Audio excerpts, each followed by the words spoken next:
welcome. Today I want to show you a Bill Evans improvisational lick. It's something I thought was interesting. He played it on the song But Beautiful, and he played it on one measure. But what I did to make it more practical, I put it over two measures and essentially a 2-5.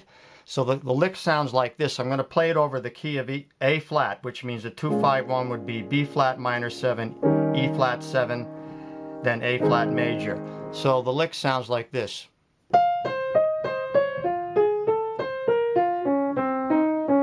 Not too complicated, all eighth notes, but the interesting thing is the way they're arranged.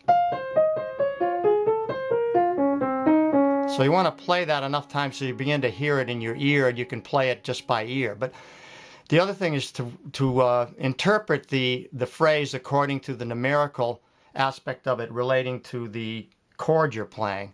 So in the case of the first chord, which is B flat minor 7, I'm going to relate it now to the B flat major scale, and I'm going to assign each note a number based on the steps of the B flat scale. So it's going to go like this: 5, 2, 4, 2, flat 3, 5, flat 7, natural 7. Now I go to the E flat chord here, and now it becomes 6, 5, 9, flat 7, 6, 1, flat 7, like that. That's the numerical value. Now you can download this from my website and look at this, because I know it's difficult to understand that when I'm reading it off fast here like that, but you can look at it on the page. So here it is again. Now to make it more practical than even, I wanted to resolve it to its one chord like this. We resolve there. See, because wants to resolve down a half step to A flat major, and that's the third. So again, you want to learn it that way. If you transpose it up to B flat, it'd be, and then up to C it would be. So there you have it. Now you can apply this to any song you're working on that has a 2-5 in it. But what I'm going to do is create a loop now, meaning that I'm going to make it a 4-measure progression, and using that lick within it for the first 2 measures like this.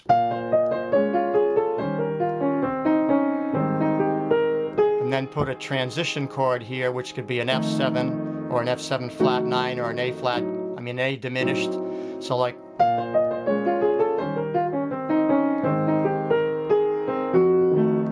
that.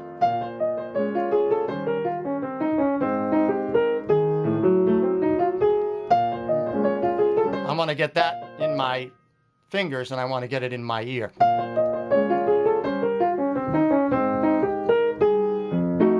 Now, if I want to, I just can cycle around in that key, or I can make a transition. Like I can go ascending through a cycle, or I can go descending. So descending would be starting in C now.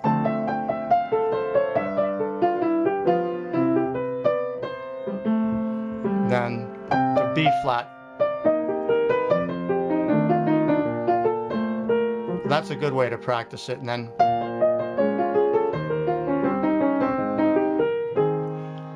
now I've written out the fingering for this, but of course when you get into the sharp keys it's going to get difficult.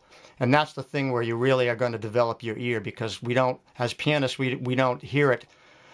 We're dealing more like with how comfortable it feels in our hands, and it's most comfortable in the simpler keys. When we get into the more complicated keys, the finger gets more complex. So this is a really good exercise for not only developing improvisational skills, but to develop your ear to hear a line and be able to play it in different keys. So the ideal thing would be to not even use the music eventually, but just try to hear it in whatever key you're playing in. But that 2-5 progression with the chord that takes you back or loops or takes you to the next key is always the interesting part. Okay, I'm editing because I want to make an additional point. You eventually want to work this lick up so that you're playing it with a swing feel and applying it to a tune. You know, that's the practical application of it. Otherwise it's just an exercise. But so if you're practicing it this way, like that. Now you can maybe make it swing like this.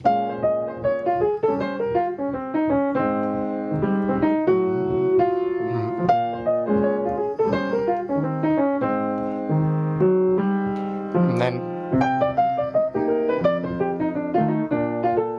now there it is in B flat. Now maybe you can apply that to a tune like this. What is this thing called, love? Right?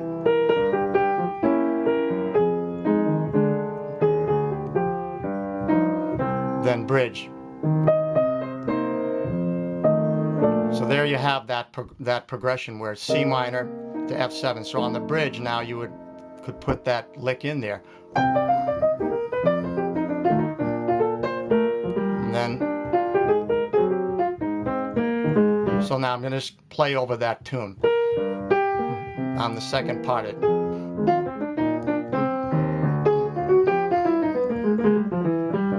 Here's the bridge.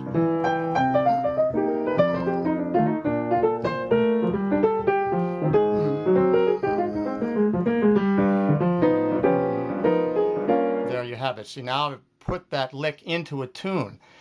And you can, once you've developed the ear for this and the chops for it and understanding, and now you can use that lick in hundreds of songs and also use certain variations of the lick. You can change some of the notes, but you're getting some of this type of bebop, this good sense of how to phrase in an improvisational way on eighth notes. That's the important thing here.